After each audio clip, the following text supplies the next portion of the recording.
So, what happens when two third generation Arizona women authors who are passionate about their state start talking about experiences, insights, and memories of different places? They don't stop talking. They write a book, and then they start a podcast. Welcome to Celebrating Arizona with Julie Morrison and Lisa Schnebly Heidinger. Grab your favorite drink and settle in. We're celebrating Arizona, going everywhere from A to Z. And we're off. Hey, Hello. I just thought of my friend Teresa Wellborn because if you call her on the phone, she says hello, only it's even really much cooler than that. And I always enjoy hearing her answer a phone. I never make prank calls just to make her say it, but I enjoy hearing her answer a phone. How are things? Things are good. There were lots of big things this week. So, sitting and hanging out and talking about Arizona places with a friend sounds just right. I'll try to keep things at a nice trivial level. I think I lead off today, unless you would like to for some reason. Nope, that's just fine. Where Okay. would you like to lead us to? I would like to lead you to the east side of Interstate 40 and about a block south of Interstate 40 on US 191 Frontage Road. And I don't remember that. I don't remember any road names unless I've traveled them recently. But essentially, that's the road that would have brought us up from St. John's had we decided to go north on that road, Okay. 191. And if once it crosses I-40, it goes on up like Window Rock area. Oh, interesting. So the reason I want us to go there is because it has been far, far too long since I went there and saw my friend Bruce Burnham, and I believe I can say that because I think if you've met him, he's everybody's friend, at R.B. Burnham and Company Trading Post. And what a guy, what a place. This was back in '03, and Fred Duvall and I were working on Calling Arizona Home, Okay. the book about who lives where and why in Arizona. Communitarianism is the word for that. So Nice. we go to the reservation aware of all the cards stacked against us, to wit, we are Belagana and we don't know anybody, and who's going to just open up about their lives when we stroll in and say, hey, we're invasive journalists. Don't you want to tell us things? So I go into the trading post thinking maybe they know somebody. And Bruce Burnham was the gift of that book because the Dene, the Navajo, are matrilineal. He was Navajo because he had married Virginia, who was Navajo. Okay. He was Okay. a fourth generation Indian trader. His people were mostly Mormon, and his great grandpa was polygamous Mormon. Oh. And he had grown up spending a lot of time with his great grandparents and grandparents and grew up in the business. Just trading was his life. And he learned, he called it the bullpen. In the old trading post, you had the stove in the middle and then chairs around it for your customers and people. And the very, very old Navajo men would talk all day. And that's where he learned Navajo. Oh, wow. And so is fascinating. And the trading post is as much like, and first of all, I'll say I love all trading posts. Just like I'm sure there's no undrinkable cup of coffee, there's Yeah. no trading post where I won't find something I like. I love trading posts. Mhm. This one is far and away the most traditional trading post I've ever been in, Oh, which is to say, everybody in there shopping except me was speaking in Navajo, wow. and you don't see any curios. Okay, There's yeah. not much. This is not the place for K-rings. Yeah, exactly, Okay. but instead of curios are the traditional shelves for groceries and the huge bags of flour. Yes. I wanted to buy 4 of them and make a skirt. I just thought that would be the best skirt ever. And, the blue spatterware, the big coffee pots, the big Yes. skillets, the plates, the cups, and auto parts, because people need auto parts. Yeah, well, sure. Yeah, And then the grocery section with I think sheep's heads, some animal heads, I've forgotten the specifics, that could be. and the huge containers of lard, Mhm. and then in the back room where the arts and stuff are, a rainbow of hand-dyed wool yarns. that Oh, women would make and sell to him to sell. And they still today do auctions of jewelry and rugs that can bring in six figures. They really support the local artisans, merchants. oh, fantastic. Yeah, so it's an amazing place, even if you were all by yourself and couldn't buy anything. You would just stand there and look and go, Yeah. "Wow." You The feel like you've visual gone feast. gone Yeah. back in time, yeah, and then if he's there, he's amazing, and or as his stories, he fell in love with his wife when she was only 15 and was smart enough, especially because it was a matrilineal culture, to give her wide berth till she was 18, but they did eventually marry, and I think they've been married for 65 years now, Oh my if my goodness. math stands. So, yeah, they're just wonderful people, and I did a book about him and then later a highways piece. Got to go back and see them again, and, they sold piñon nuts. Have you ever picked Oh, piñon nuts? no, but I know that they can but, I mean, these are pine nuts. Yeah, I mean yeah, yeah, and they are so tasty. They can make anything that they are with taste better and richer and more yes, yeah, more yeah. wonderful. Yes. Buttery and calorie dense. I buy them at Trader Yes. Joe's every year for the Southwestern stuffing. But Larry, daddy, as a kid, picked them and remembers that you'd worked for hours and have Yeah. half a handful. Yeah. But Bruce Burnham's family got really good at it, and they get those in season. Yeah, and those are valuable. Um, Yeah, yeah, yeah, and deservedly so, no considering what they doubt. take to yeah Yeah, to they're pick. the super they have a superpower. Yeah. There's a whole lot of taste in That's that very cute. small nut. Yeah. So yes, if somebody's on the way, it's you could go across 40 and then turn south left at 191, and it's just a block down on the east side of the road, or go up 191, and Bruce in Virginia. Yeah, Nice. yeah, they're quite Yeah, something. I would love to see more trading posts. I've seen Cameron, and then we were at Tucson, right? Wait, on the way into when we went to Monument Valley, or was that, Tuba City? Tuba City, and Yeah. there's the old Yellow Horse one also on Fort. Maybe we should do like a bomb of trading posts and go up there and hit. Yeah, I think we could hit 4 or 5 in a day. that would be fun to do. Yeah, we'd be Yeah. numb and I'd be broke, but Well, but other than that, how is it a bad idea? and it would be worth it to be numb and broke after seeing 5 trading posts.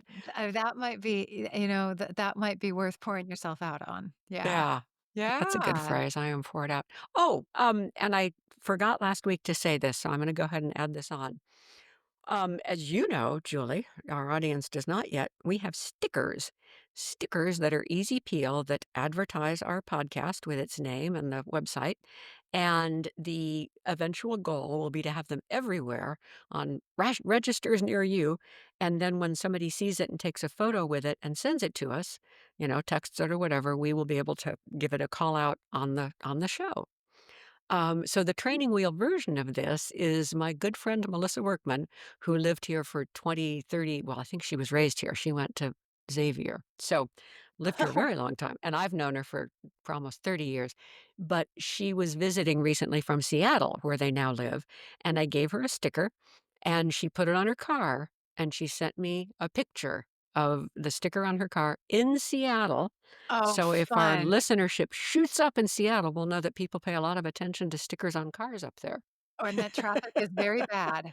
Or Yes. that could also be true. Well, you've lived Yeah. there, I haven't. How is traffic I in Seattle? very bad. Okay. If you're trying to cross a bridge, which oddly Oh. is a great teaser to where we'll be going next, so Oh, stay okay. tuned. Remember that we Yes. heard that. Okay, Yes. good, good.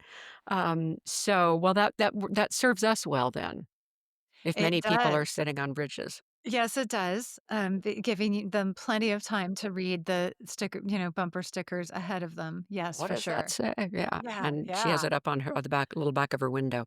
Oh, So, fun. yes, props to Melissa, thank you, and we know that at least one person in Seattle is with us right now.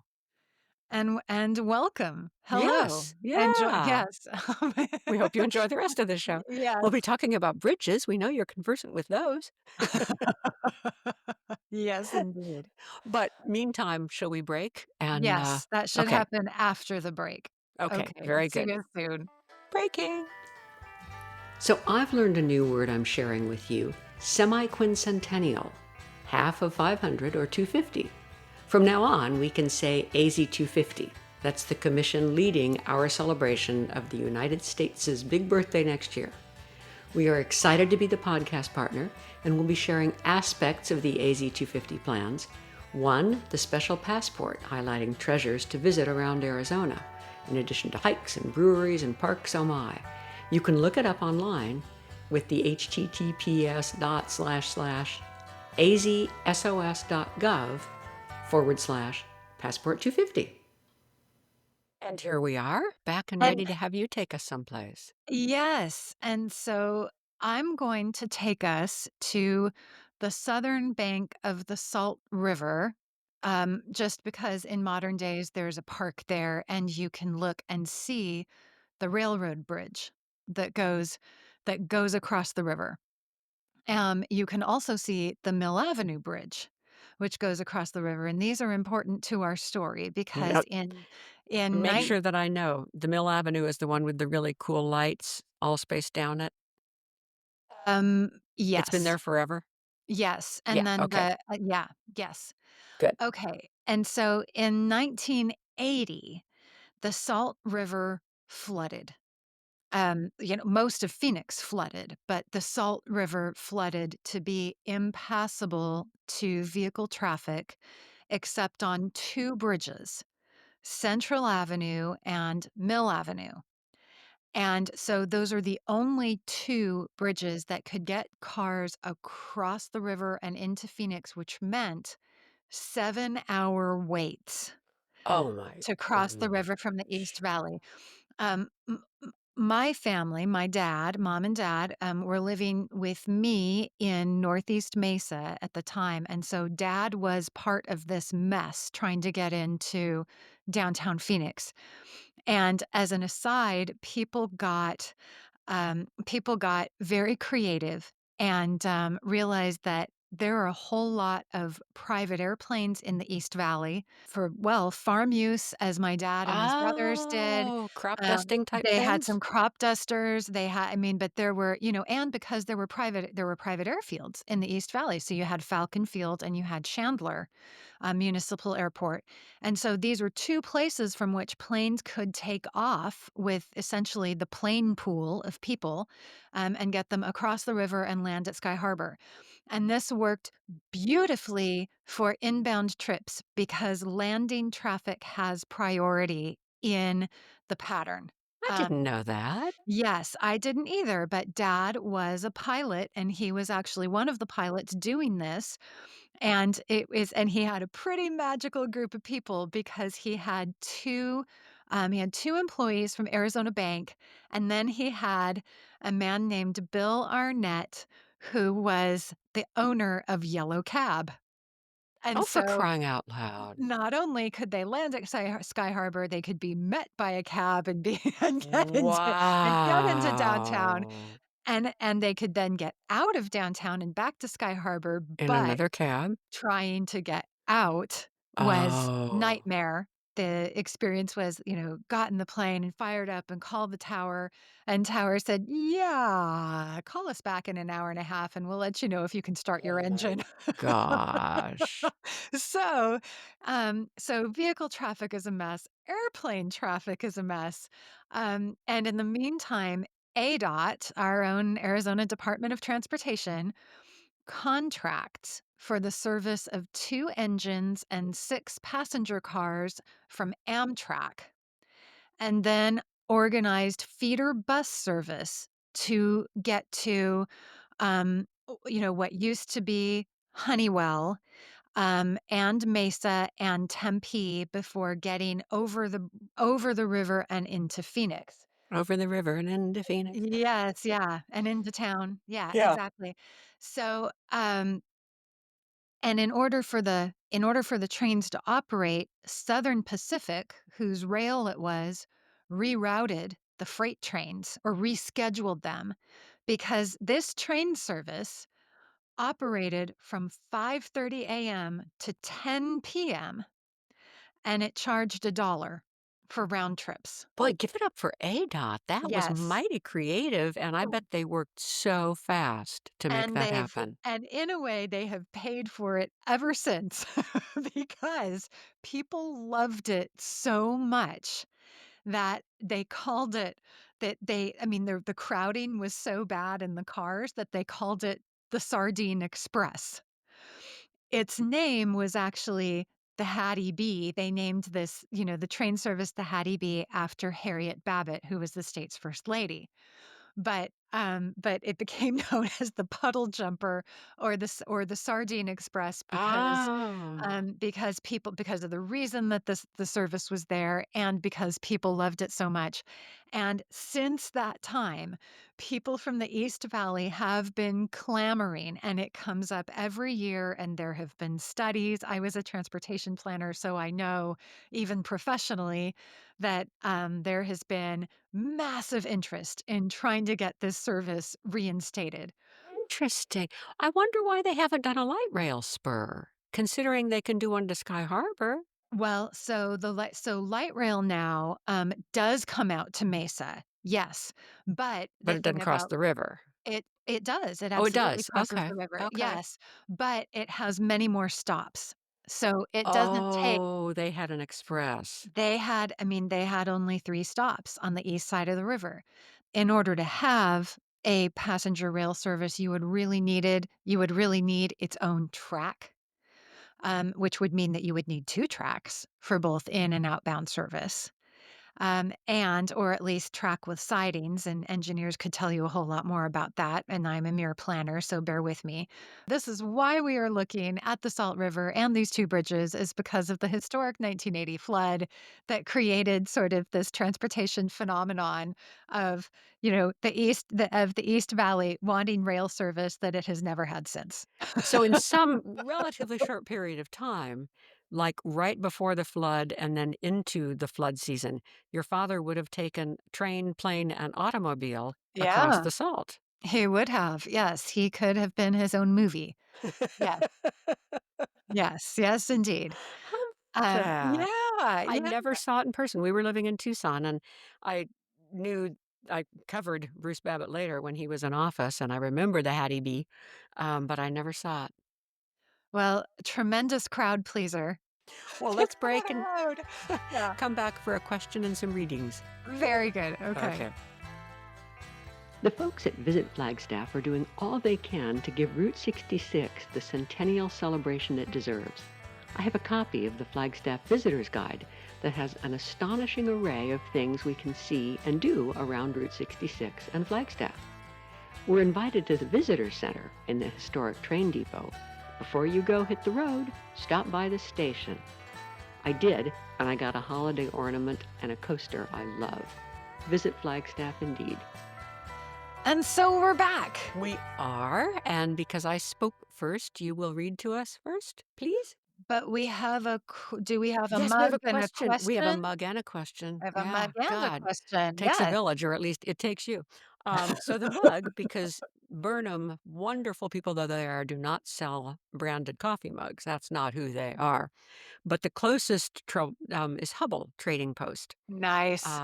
And actually, I got this when I was with you at the U of A Book Festival, and the National Park Service had National a Park booth there. Foundation, And I thought, well, yeah. I need a mug that says Hubble Trading Post.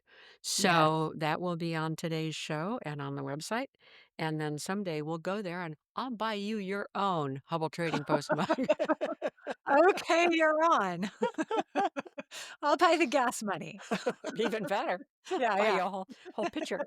Um, and so actually question, speaking about me owning a mug, um, when we were kids, we probably had 1,000 toys we don't remember, and we probably had a few possessions that we have managed through every move and every change to Mhm, still own.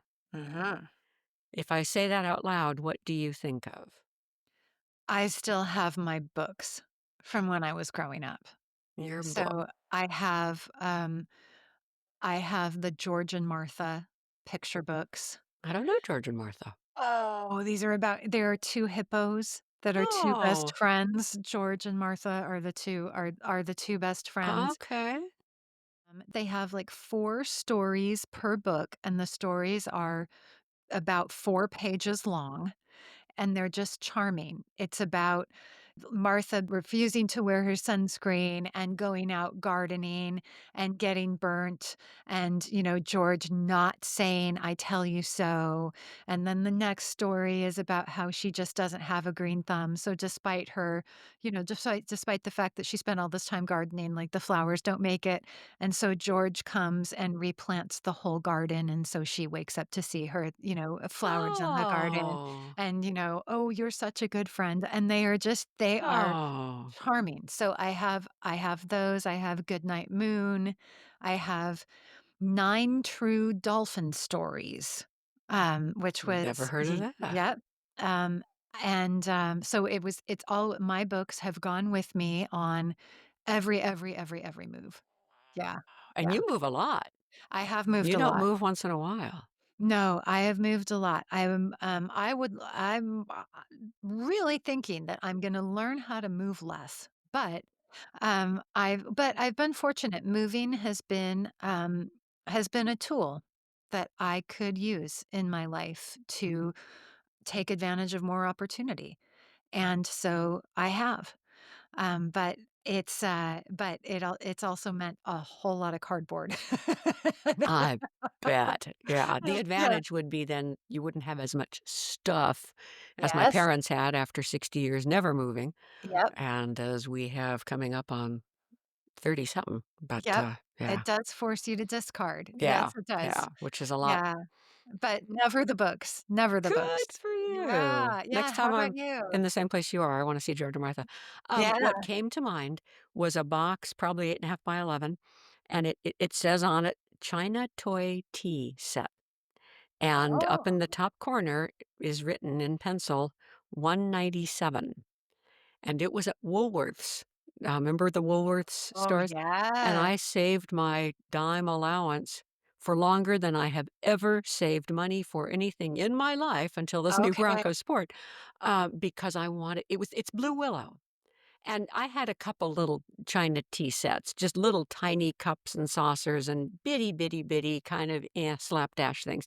This is a work of art, and it's not only it has the cups and saucers and plates, Oh my. the pitcher, the creamer, the sugar, and a little serving platter Oh my and a little god. tureen with a lid. It's Wow. beautiful. Yeah. And somehow I have managed not to leave it in some storage closet in an apartment ever.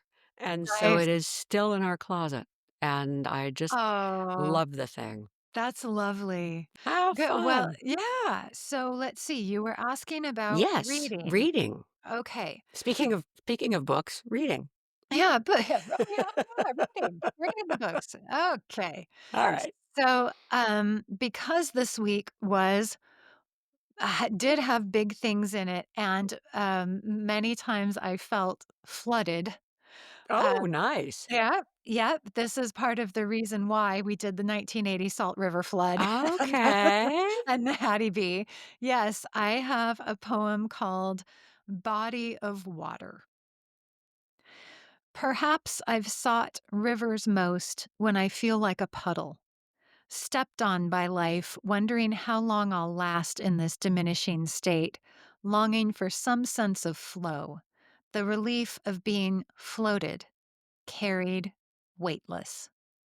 For what else am I but water, whirling as I rush and spill, feeling for depths or unexplored expanse, seeking some new level, though I am not so together as a lake.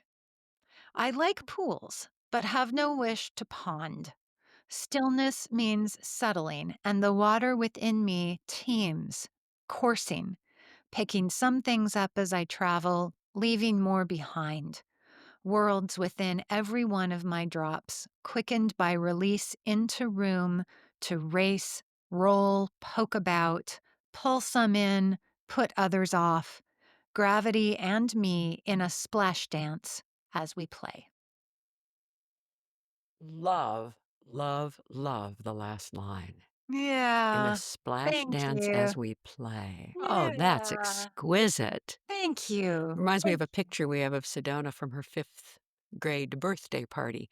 Had 4 other girls over and it began to rain, and we were just coming in from Uh-oh. somewhere, and they said, "Can we play in the rain?" And I said, Yes. "Sure," because it wasn't raining that hard, but there's a photograph of her literally dancing in the rain. Oh, So yeah. she was, what, 11, 10, something, but there's that last line reminded And me the of wet that. desert smell, yes, Yeah. that absolutely dance into that, yes. Yeah, yeah. Yeah. Oh, Fun. wonderful, I love that Thank you have that you. photo. Thank you. Yeah, you're Most of welcome. us just feel bad. You write a poem. Yeah. Well, mine is less lyric, but it's part of the story about Burnham from the Fred DeVal Calling Arizona Home book, Oh, good. because he was describing his marriage to Virginia. Uh, One of the most engaging things about Burnham is that when he describes marrying Virginia, he becomes hushed and reverent. Quote, "A traditional Navajo wedding ceremony is the most meaningful thing that can happen to a man. It was very spiritual. Marriage is arranged between the wife's family and the husband's uncle. Burnham's boss stood in and worked out a dowry. Quote, in my case, that was a cow, a concho belt, and a new car I paid for her." Then Burnham's friends and relatives were supposed to come to the bride's home for several days. Quote, "All my Navajo friends, a lot of the older medicine men and the bootlegger were hanging out and playing cards before the wedding. Half got drunk and passed out and didn't make it. But the half that did shared in what Burnham calls, quote, a very functional ceremony." Quoting, "Everything serves a purpose. The entourage comes to the woman's home because all the man's obligations go to her family. They gain a worker. Everybody had to eat. Everyone had to participate. It was a way of blessing the union." Burnham wasn't regarded as an outsider, but his new in-laws were aware his clan had different tastes. Quote, "They had a huge feast and tried to have everything white people would want: yeast rolls, Waldorf salad, roast turkey, ham, beef," he says. Then for the Navajo side was mutton stew, sheep intestine cleaned and filled to make blood sausage, and fry bread. All the Navajo showed up and went for the Waldorf salad, and all the whites were over on the other side eating mutton stew and fry bread. That's I love people. that. Fantastic. I love that you met them. They are That you got I mean, wonderful. like, having like, her hearing wedding stories is wonderful from anyone, but, that one so colorful. Yeah, and so antithetical to every wedding story I'd ever heard Oh, about the white yes. dress and the car and the tin cans. I mean, this Yeah. is such a different, Oh, yes. and thank God there are still differences, huh? Oh, Even in a franchise world, there are still differences. well said. Amen. With that, Thank you. Yes, yes, to you and our listeners. everyone for being here. Here's to differences and next time. Bye for now. We'd really like to hear from you about anything this show led you to think about. Write to us at celebratingaz.com. The wizard behind making a conversation into a podcast is Tom Heidinger. The music comes from Daniel Blatton. And I'm Dana Cooper.